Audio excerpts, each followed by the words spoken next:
Oke, assalamualaikum warahmatullahi wabarakatuh. Selamat siang teman-teman penonton setia podcast Kito. Ado bicara nak bercerita. Halo, kenalin aku Berliana Nurul Pratiwi. Alhamdulillah tahun 2021 diamanahkan sebagai duta genre terfavorit Provinsi Jambi tahun 2021. Yeay. Keren.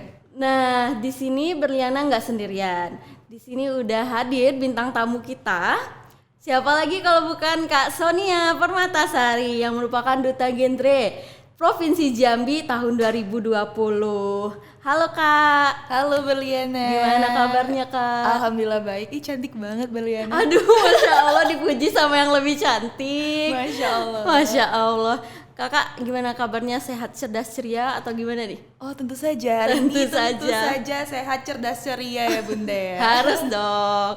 Kakak sibuk apa nih sekarang? Sibuk ya? Disibuk-sibukin sih sebenarnya. Sibuk-sibukin.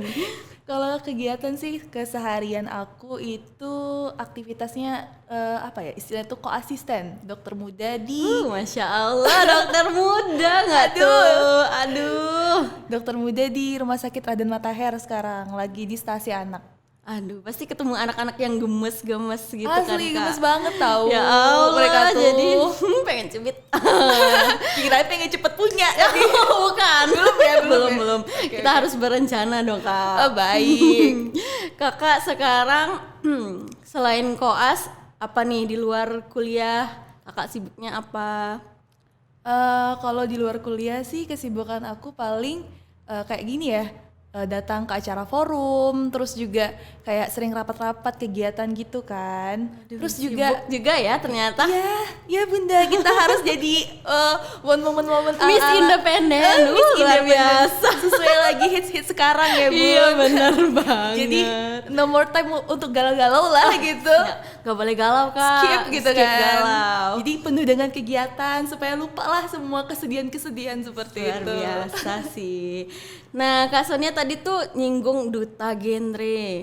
Genre atau genre sih Kak? Kita kan sering dengar nih duta genre atau genre itu genre musik ya gitu-gitu Kak. Oh tentu saja berbeda. Berbeda. Jadi apa? Iya, duta genre, artinya generasi berencana. Apa tuh generasi berencana? Mau di-spill nih? Boleh, kita semuanya di sini kita spill Kak. Spill banyak-banyak lah ya. Spill banyak-banyak. Jadi duta genre ini adalah singkatan dari duta generasi berencana. Duta generasi berencana yang mana kita dinaungi oleh BKKBN. Kita itu menjadi apa ya, agen gitu, promotor dari mempromosikan program-program BKKBN dan program-program genre yang terkait tentang ketahanan remaja, terus terkait tentang kesehatan reproduksi remaja, terkait tentang gizi remaja gitu. Pokoknya tuh seputar remaja, seru banget pokoknya. Nah, tadi Kakak kenal dari genre itu sendiri dari mana? Kakak tahu genre itu? Aku tahu genre itu dari aku usia palingan waktu kelas berapa ya? Kelas 2 SMA. Nah, aku Udah tahu- lama juga ya Kak ya? Iya, udah Sekarang lama. udah berapa Sekarang aduh. kelasnya? Aduh, tolong.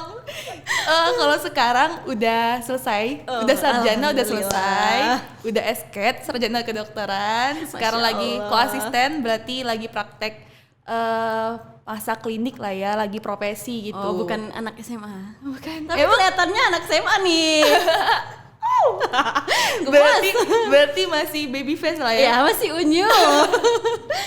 Iya, jadi aku tuh kenal waktu kelas 2 SMA. Terus waktu itu kan teman-temanku tuh pada join, ada namanya tuh Saka Kencana. Nah, waktu kegiatan itu aku lihat kok kegiatannya menarik. Mereka ngebahas tentang apa sih kesehatan reproduksi remaja, apa sih bentuk-bentuk PHBS, seperti apa sih kesiapan-kesiapan kita dalam rumah tangga gitu ya. Karena kan kalau aku lihat tuh kayak genre itu futuristik gitu nah. Jadi kayak ngebahas sesuatu yang berkaitan sama masa depan.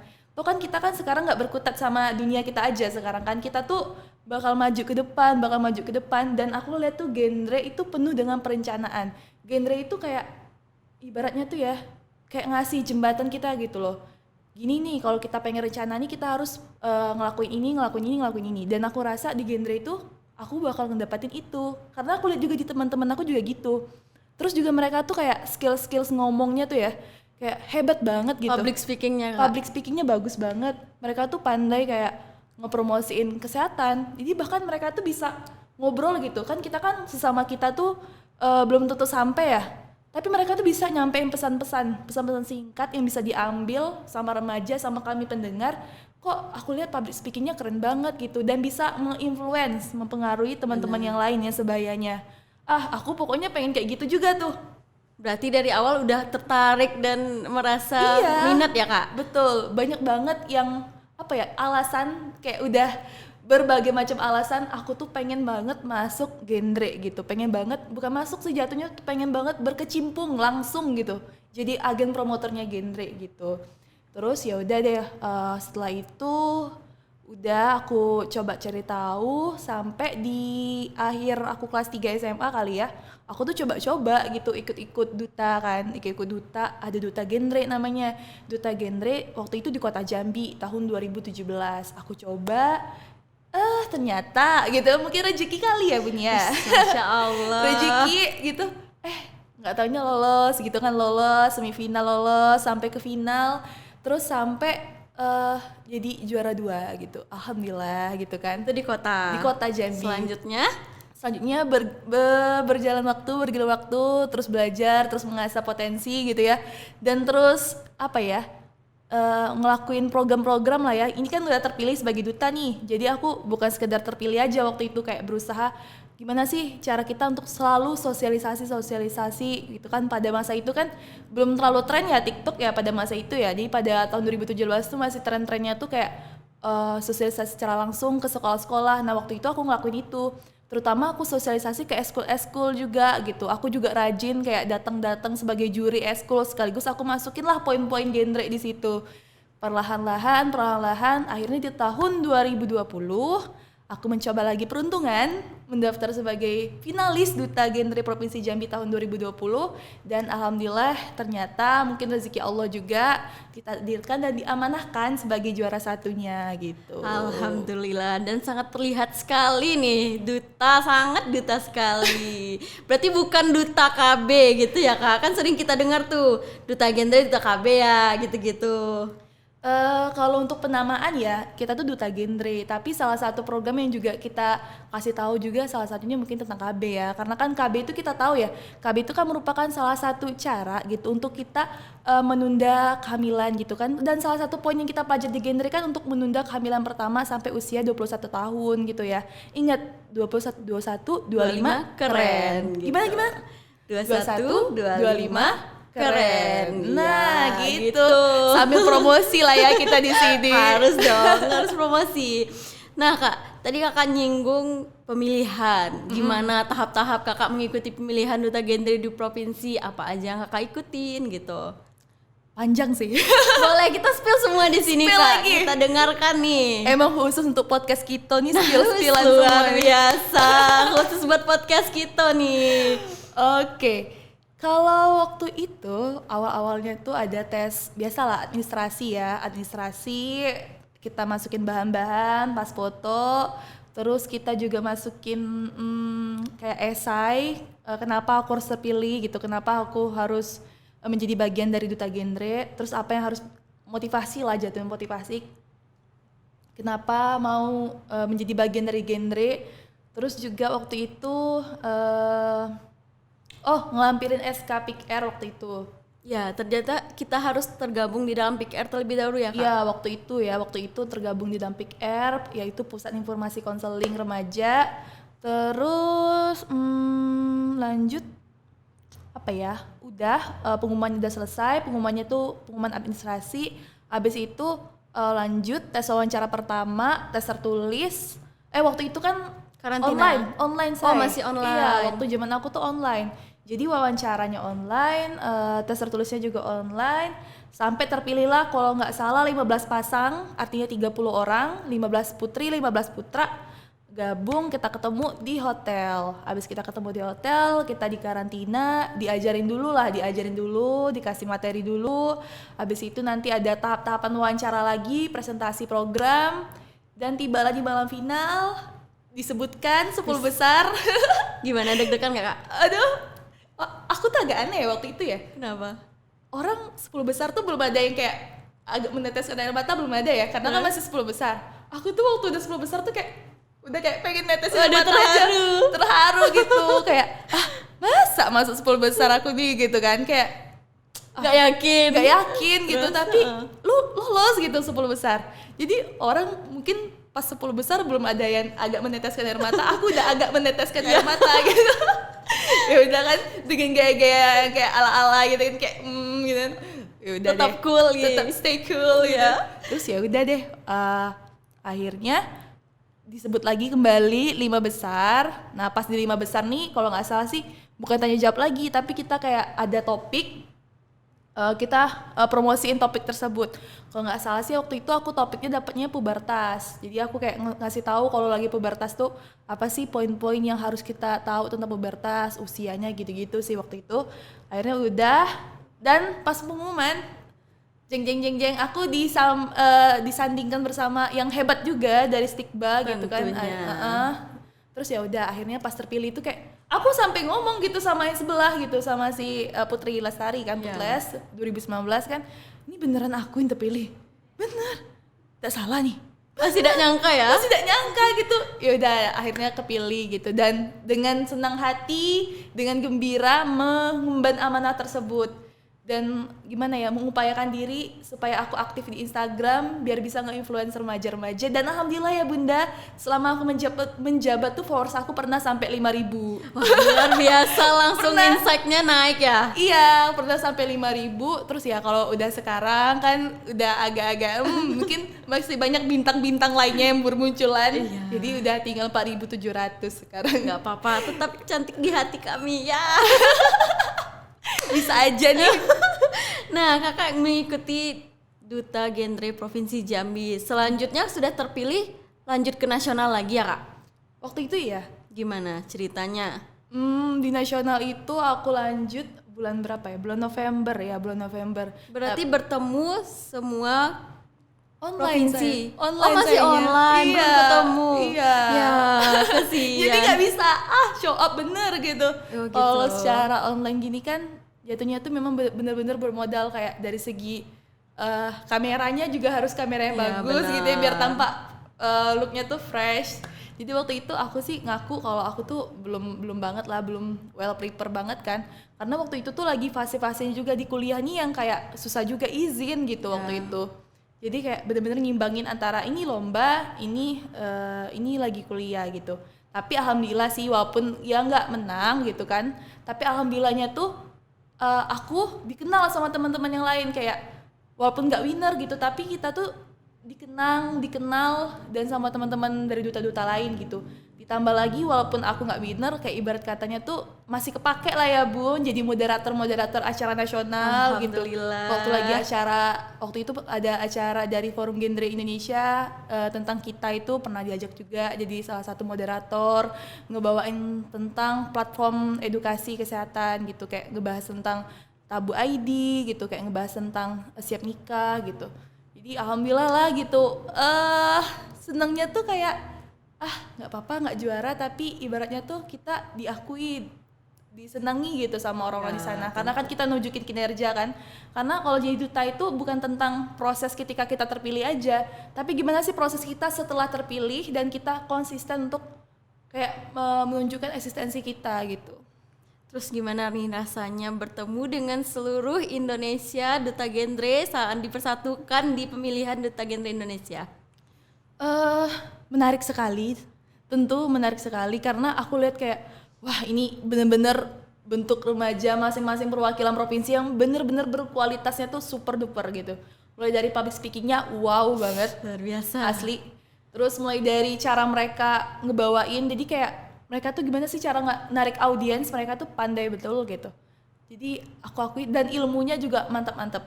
Jadi keren-keren lah pokoknya kalau udah ketemu di nasional itu. Selain kita juga banyak bertemu teman, juga banyak dapat pelajaran lah dari teman-teman di sana, kayak gimana sih, kan ini kan udah nih acara udah berjalan ya, tapi di antara itu kita juga saling sharing gitu, gimana sih pelaksanaan program-program duta dan program forum di sana gitu, kira-kira apa sih strength and weakness dari kekuatan dan kelemahan dari masing-masing program mereka gitu, dan bagaimana sih kita kayak mengaplikasikan program-program tersebut gitu sih. Jadi jatuhnya tuh kayak, oh udah nih ajang, kita memang kompetisi, tapi kita itu setelahnya memang kita saling rangkul, saling kasih tahu gitu satu sama lain gitu. Sampai aku tuh udah ada sharing sama temen kan, tentang mereka ada kayak ngebahas program stunting gitu, kayak ada genre ranting gitu-gitu, kayak mereka tuh bikin suatu produk makanan yang dimakan cemilan buat anak-anak usia kurang dari 2 tahun, kayak cemilan yang isinya tuh energinya tuh banyak kalori gitu. Dan aku kayak wow Kreatif banget gitu, sekali. kreatif banget gitu. Tapi waktu itu sih aku belum terlalu sharing panjang-panjang, tapi secara garis besar tuh gitu. Itu banyak manfaat yang aku dapatin gitu dari mereka.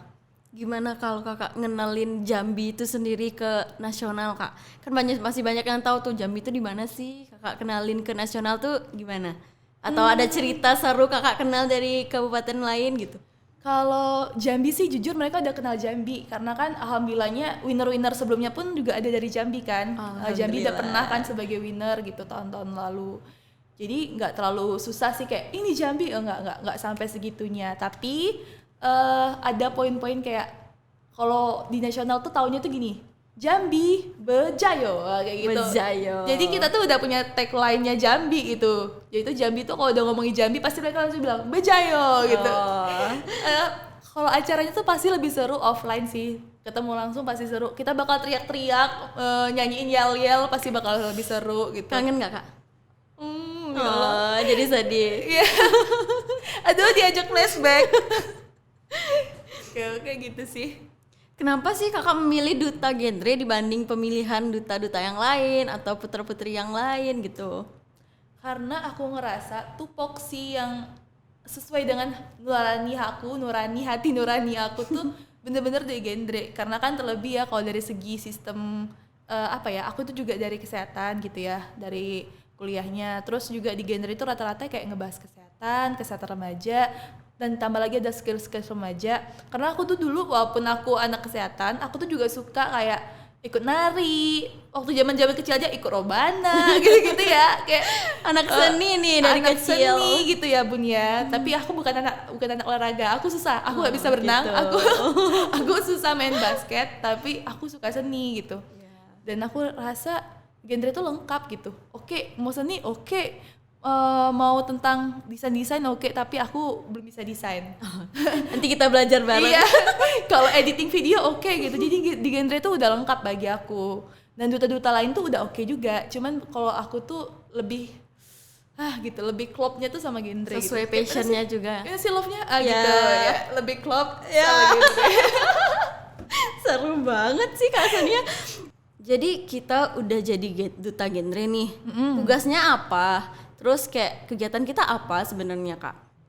Tugas kita gimana sih cara kita ngepromosiin atau mengedukasi ataupun mempengaruhi remaja buat selalu gimana sih kayak mempersiapkan kehidupan seperti apa, kehidupan waktu mereka lagi pendidikan, pernikahan terutama gitu ya. Dan bagaimana sih mereka tuh menciptakan generasi-generasi atau bayi-bayi atau anak-anak mereka tuh anak-anak yang unggul gitu. Berkualitas. Karena kan di genre itu banyak, salah satunya itu bahas tentang stunting. Mau di-spill stunting? Boleh, kita spill stunting di sini. Apa itu stunting? Jadi stunting itu adalah suatu kondisi di mana kekurangan gizi secara kronis atau berkepanjangan, dan itu salah satunya tuh bentuknya tuh adalah bentuknya fisiknya pendek, terus perkembangan otaknya juga terhambat, IQ-nya menurun, kemudian IQ-nya tuh rendah gitu ya, kemudian juga dari kemampuan dia untuk berorientasi dengan lingkungan sekitar tuh juga terganggu gitu sih. Jadi selalu orang yang pendek itu dikatakan stunting ya Kak? Nah menarik nih, jadi stunting itu udah pasti pendek, tapi pendek yang mereka yang pendek itu belum tentu stunting, karena tadi faktornya tuh banyak ya. Faktornya tuh yang menentukan stunting itu ada dari segi pertumbuhan fisiknya, dari segi perkembangan otaknya, sama bagaimana dia berorientasi atau merespon terhadap lingkungannya. Nah tapi memang petanda dari stunting itu sendiri juga merupakan dari pertumbuhan tinggi badannya, yaitu kalau dari kurva WHO itu bilangnya tuh kurang dari -2 standar deviasi. Nah nanti mungkin boleh dibuka kurva WHO, terus nanti silakan dilihat tuh di plotting, kalau kami bilangnya tuh di plotting, tinggi badan anaknya berapa, usia anaknya berapa, disatuin. Kalau kurang dari -2 standar deviasi itu berarti anaknya itu udah pendek gitu. Gitu sih. Gitu. Tadi katanya yang pendek belum tentu stunting, tapi Stunting stunting udah sudah pasti pasti pendek, pendek. gitu. Kalau misalnya memang gennya pendek Kak, atau memang orang tuanya juga udah pendek, apakah itu belum tentu stunting atau memang udah stunting sih Kak? Nah, kalau gitu belum tentu stunting, karena kan ada faktor gen keturunan kan. Jadi tuh memang ya, mohon maaf nih ya, tinggi-tinggi kecil-kecil gitu kan ya belum tentu stunting, teman-teman. Jangan kayak ketemu teman pendek, lu stunting lah ya. Iya, dikit-dikit stunting ya Lu gitu. stunting ya? Enggak dong. Oh. Bisa jadi juga dari faktor keturunannya, yang memang keturunannya itu agak mini-mini sedikit ya, agak mini-mini gitu. Nah, untuk kita ketahui juga kalau anak itu tuh sudah kita bisa prediksi nih. Nih mohon maaf ya Bun ya, kita spill dulu ya Ya Bun ya. Bapak, kita spill. Jadi misalkan nih Berliana sudah punya calon gitu. Masya Allah, calon imam. Iya. Berliana udah punya calon. Terus Berliana tahu nih tinggi calonnya berapa. Anggap aja tinggi calon Berliana tuh 170. Terus tinggi Berliana sekarang 160. Terus itu udah prediksi tuh kira-kira range anaknya itu bakal di range berapa tinggi badannya. Itu tinggal ditambahin aja tinggi badan Berliana sama calonnya, terus dikurang 13, terus plus minus 8,5 dibagi 2. Itu udah bisa nentuin gitu range-nya anak aku tuh, anak kamu anak kamu dengan pacar kamu, calon suami kamu itu bakal di range yang mana gitu. Dan kalau memang udah di bawah range tersebut ya kemungkinan bukan karena faktor keturunan lagi, memang ya ada salah satunya mungkin stunting gitu. Makanya harus dikejar gitu, harus dikejar pertambahan atau harus dikejar asupan nutrisi dari anaknya gitu. Kalau kita kenal tuh juga ada 1000 HPK. Hari pertama kehidupan. Betul sekali, 1000 hari pertama kehidupan. Itu tuh paling optimal banget dikejar tinggi badannya, paling optimal banget dikejar asupan nutrisinya. Apalagi sekarang kan kartu kembang anak itu udah ada yang online ya Kak.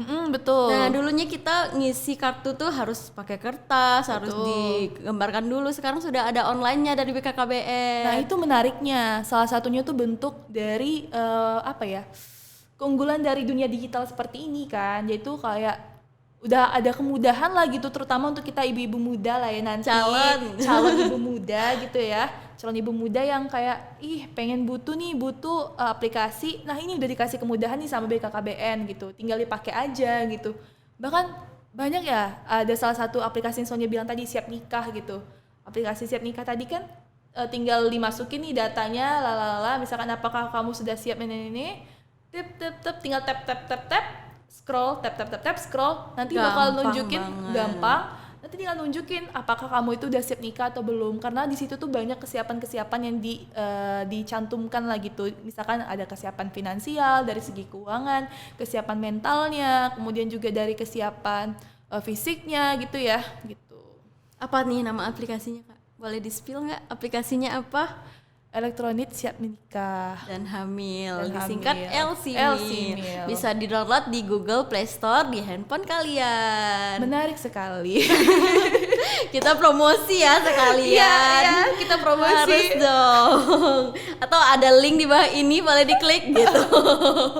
Pokoknya LC-Mil gitu ya. Elektronik Siap Nikah dan Hamil. Apalagi buat chatin lah ya. Iya. Calon pengantin yang tinggal menghitung beberapa bulan menuju hari bahagia. Silakan dibuka dulu ibu-ibu. Iya, silakan di-download aplikasinya ya, jangan lupa.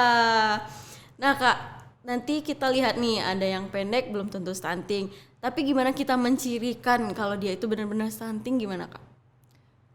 Pertama dari plotting tadi kan, di plotting kemudian dilihat dari segi pertumbuhan fisiknya, terus juga dilihat dari segi perkembangan otaknya. Jadi kan kayak kita tuh kenal ada sistem KPSP, penilaian KPSP, kemudian ada kuesioner juga Denver yang mana menunjukkan perkembangan nih anak usia segini, anak usia 3 bulan harusnya bisa mengangkat kepala. Kemudian anak usia segini harusnya sudah ngomong mama, papa gitu. Kayak di situ udah lihat tuh perkembangannya. Nah, kalau ternyata anak bunda-bunda mengalami kayak tidak sesuai dengan usia sebayanya. Nah, boleh dikonsultasikan kepada dokter. Kemudian nanti mungkin akan diarahkan kepada dokter spesialis anak. Nanti bakal dikasih tahu tuh edukasi apa sih sebaiknya, gimana sih cara tumbuh kejarnya, gimana sih cara ngejar supaya tinggi badannya itu bisa setara atau sebaik dengan teman-temannya. Jadi nggak ada kata terlambat pokoknya. Kalau kita tuh pokoknya kalau dari kami ya yang aku tahu tuh kita tuh kenalnya tuh ada weight increment sama leg increment. Itu kayak pertambahan tinggi badan, panjang badan itu bisa ditentukan gitu, bisa kayak ini misalkan sebulan itu bisa kurang lebih misalkan tinggi badannya itu bisa nambah berapa senti gitu. Nah, kalau di situ aja udah nggak sesuai, nah nanti bakal kami arahin gitu. Makanya penting buat bunda-bunda, buat ibu-ibu muda, buat jangan takut, jangan khawatir bawa anaknya untuk datang ke puskesmas atau ke fasilitas kesehatan terdekat, karena di situ tuh pasti bakal selalu di screening. Pas pertama kali datang ditanya anak ibu namanya siapa, umurnya berapa, berat badannya berapa, kita coba timbang, panjang badannya berapa, kita coba ukur, nanti langsung dikasih di spill gitu, kayak dikasih tahu sama petugasnya, ini anak ibu kayaknya ada resiko. Kita ngomongnya resiko ya, kita belum bisa menegakkan gitu. Nanti pasti bakal diarahkan gitu untuk ke fasilitas lanjutannya seperti menemui dokter-dokter tadi, dokter spesialis ataupun dokter umum gitu. Gitu sih. Duh, berasa konsultasi sama dokter nih, calon dokter kita. Masih calon nih. Udah kerasa nih vibes-nya, udah kayak diskusi sama dokter nih Bun. Bun jangan lupa ya Bun datang ke puskesmas ya Kak. Iya, datang ke puskesmas atau fasilitas terdekat di rumah bunda-bunda sekalian. Bun. Posyandu boleh sih ya. Posyandu. Yang terdekat kan posyandu ya. Nah, boleh datang ke posyandu gitu. Gitu. Berarti stunting ini sendiri bukan penyakit ya Kak? Bukan. Bisa dicegah. Bisa dicegah. Dengan cara? Tadi dengan cara peoptimalan nutrisi di 1000 hari pertama kehidupan, mulai dari ibunya. Kan gini, kita itu tahu nih kalau kita ngelakuin hubungan seksual ada terjadinya proses konsepsi yang mana bertemunya sperma atau sel telur. Sperma sama sel telur, maka itu udah mengalami konsepsi. Nah, nanti akan ada nih cabang-cabang bayi nih di perutnya ibu. Nah, di situ udah mulai kita harus bener-bener kita optimalkan asupan gizi selama hamil. Jadi tuh jangan kayak males-malesan gitulah ya untuk makan, jangan males-malesan buat ngasup. Pokoknya tuh harus makan tinggi karbo, tinggi protein gitu kalau lagi hamil gitu. Nah, jadi nanti supaya melahirkan anak itu yang berat badannya itu normal gitu, karena kan minimal kalau kita kenal itu kalau bayi itu minimal berat badannya itu 2.500 gram atau 2,5 kilo dan panjang badannya itu 48 cm. Jadi udah kita tahu nih anak kita alhamdulillah udah lahir secara normal ataupun secara sesar nggak apa-apa, yang penting lahirnya tuh sehat, juga berat badannya tuh normal gitu, berat badannya tuh tadi minimal 2,5 kilo dan nggak boleh terlalu lebih juga sih sebenarnya ya, nggak boleh terlalu lebih tuh, nggak boleh sampai 4 kilo gitu, nggak boleh lebih dari 4 kilo, jadi harus rentang segitulah 2,5 sampai 4 gitu. Berarti tetap jaga pola makan juga ya Kak, nggak terlalu makan gizi yang seimbang. Betul, nggak terlalu over atau nggak terlalu kurang gitu. Terus juga kan ini tadi kan udah dari masa hamil sampai melahirkan. Nah, nanti masa setelah anaknya lahir tadi yang kita kenal di 1000 hari kehidupan itu, kita dari lahir kemudian anaknya lahir itu juga harus dipertimbangkan gizinya. Jadi anak itu nggak boleh sembarangan. Pertama dari hari pertama dia lahir itu kita langsung kasih kolostrum atau ASI pertama dari ibu. Karena pas ASI pertama dari ibu itu mengandung banyak sekali antibody gitu. Kemudian nanti setelahnya beri anak ASI eksklusif selama 6 bulan. Nah, nanti juga setelah 6 bulan itu boleh didampingi dengan makanan pendamping ASI atau MPASI. Disesuaikan lagi nanti pas di MPASI itu nggak langsung anaknya umur 7 bulan udah dikasih makannya tuh udah makanan keluarga, nggak. Jadi tuh anak kalau udah umur 7 bulan diperkenalkan dulu makanan, mulai dari makanan yang halus kemudian yang agak lumat, kemudian agak kasar sedikit, terus lama-lama nanti baru makanan keluarga meningkat seperti itu, perlahan lah ya. Itu mulai dikenalkan gitu ke anak gitu, MPASI tadi. Terus juga harus seimbang. ingat isi piringku. Jadi tuh isi piringku tuh ada karbonnya di situ, ada proteinnya di situ, terus juga ada vitamin A, ada buah di situ gitu ya, ada buah di situ, ada serat di situ. Jadi bener-bener isi piringku tuh imbang gizinya tuh. Kalau kita tuh bilang, kalau dulu kan bilangnya tuh 4 sehat 5 sempurna, tapi kalau baru-baru ini slogannya tuh diganti jadi gizi seimbang. Seimbang. Nah, tadi kakak bilang harus cukup gizi seimbangnya. Nah, bagaimana dengan masyarakat yang ekonominya rendah nih? Kadang ada yang mengeluhkan kayak, ya kami kan nggak ada cukup uangnya untuk beli ini, untuk beli itu, apa yang ada aja di rumah. Itu kah apakah akan menjadi risiko stunting juga, Kak?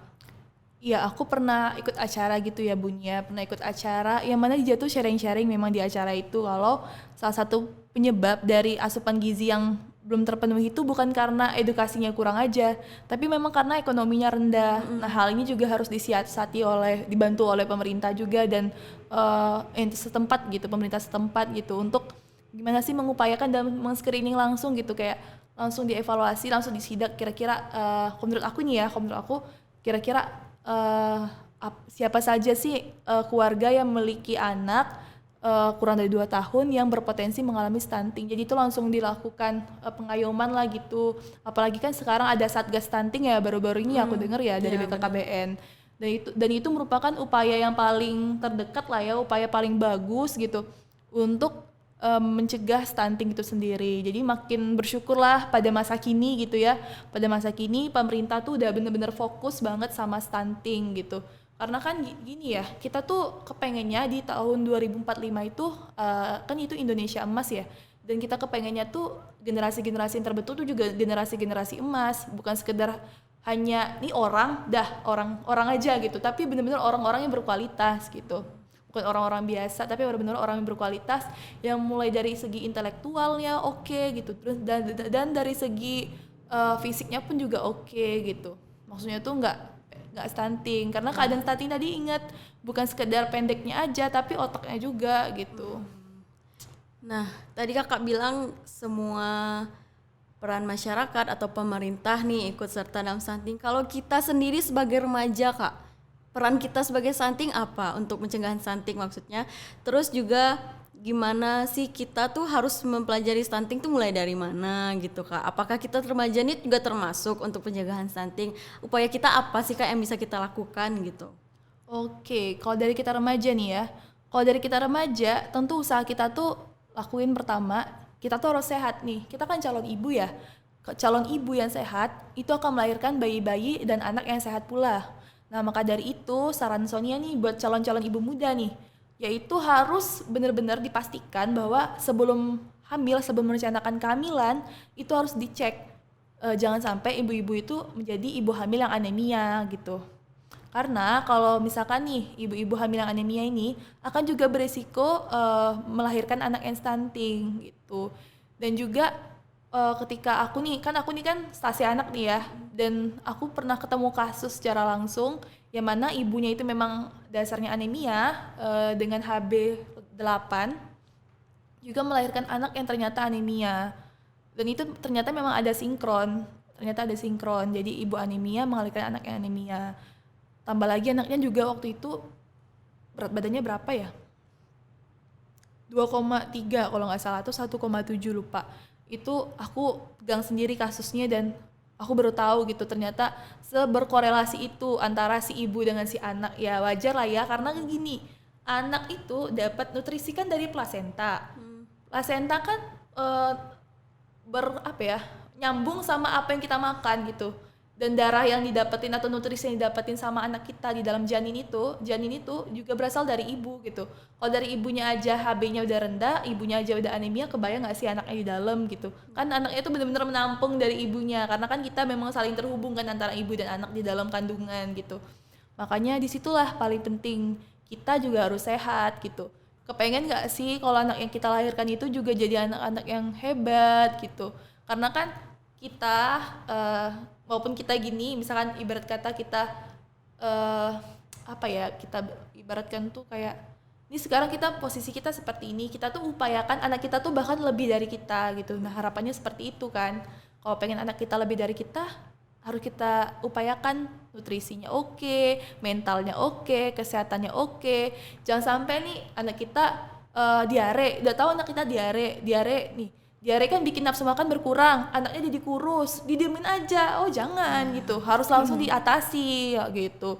Atau udah tahu anak kita batuk-batuknya kronis, udah lama, udah lebih dari 3 minggu, terus batuknya berdahak, berat badannya turun, didiemin aja, nggak dibawa ke puskesmas, nggak dibawa ke dokter gitu. Akhirnya anak kita BB-nya turun, terus pertumbuhannya tuh stagnan, flat gitu ya. Jangan heran ya, wajar bunda aja nggak peduli sama si anak gitu. Makanya kalau anak itu udah mulai menampakkan kayak, wah anak aku kok kelihatannya nggak sehat, mulailah jadi ibu yang benar-benar perhatian sama anaknya gitu. Ya itu sebagai pengingat aku juga sih, pengingat kita juga Berliana. Sebagai calon. Jadi kita kalau nge-spill gini juga kita harus sebagai pengingat kita. Benar. Aku juga sering kayak, aku kok pengen punya anak, aku harus gini gitu. Mungkin nanti kalau Sonia udah mulai hamil boleh di chat aja via WA, diingatkan Kak Son gitu. Kemarin kakak bilang gini. Iya, Kak Sonia harus asupannya bagus Kak Son. Udah makan belum Kak Son? Nanti boleh kirimin makanan boleh. Sambil ya masuk Boleh. Kalau ada yang berminat sama Kak Sonia atau yang akan menjadi imamnya nanti, boleh follow Instagramnya enggak Kak? Boleh. @sonia_permasari. Oke. Biar makin bertambah ya. Bener loh. Kalau makin banyak followers kita, makin banyak juga kita menginfluence orang lain gitu. Jadi usahain konten-konten yang kita posting itu konten-konten yang positif. Gimana konten-konten yang bisa kayak ngasih tahu orang gitu. Jadi kalau aku tuh bikin konten ya, termasuk aku pribadi ya, aku tuh belajar. Abis itu kayak aku pahamin kontennya, baru aku kasih tahu orang. Jadi kita itu pengen ngubah perilaku atau pola hidup, mulailah dari diri kita sendiri, baru kita ubah ke orang lain. Jadi usahain kita tuh sebagai promotor nih, ini kita jelas, nih orangnya seperti ini, dia ngomongnya gini, oh sesuai gitu. Ya, Gitu sih Bunda. Jadi bukan sembarang yang diposting itu. Iya, bukan bukan Om Ya doang. benar. Itulah tadi bincang-bincang kita, ngobrol-ngobrol dari podcast kita. Jangan lupa follow Instagramnya Genre Jambi, follow Instagramnya BKKBN Jambi Official, dan jangan lupa di subscribe YouTube channelnya BKKBN Jambi Official. Mungkin Kak Sonia pimpin nih salam genre kita. Udah lama betul nih nggak pimpin ya Bun. Dicoba dulu ya Bun ya. Kita coba dulu nih. Kalau Sonia bilang salam genre, salam ya. Salam. Oke. Salam genre. Salam remaja genre. Sehat, cerdas, ceria. Genre Indonesia. Saatnya yang muda yang berencana. Genre Jambi. Bersama Kati kita beraksi. Berencana itu keren. Yeay, sampai jumpa.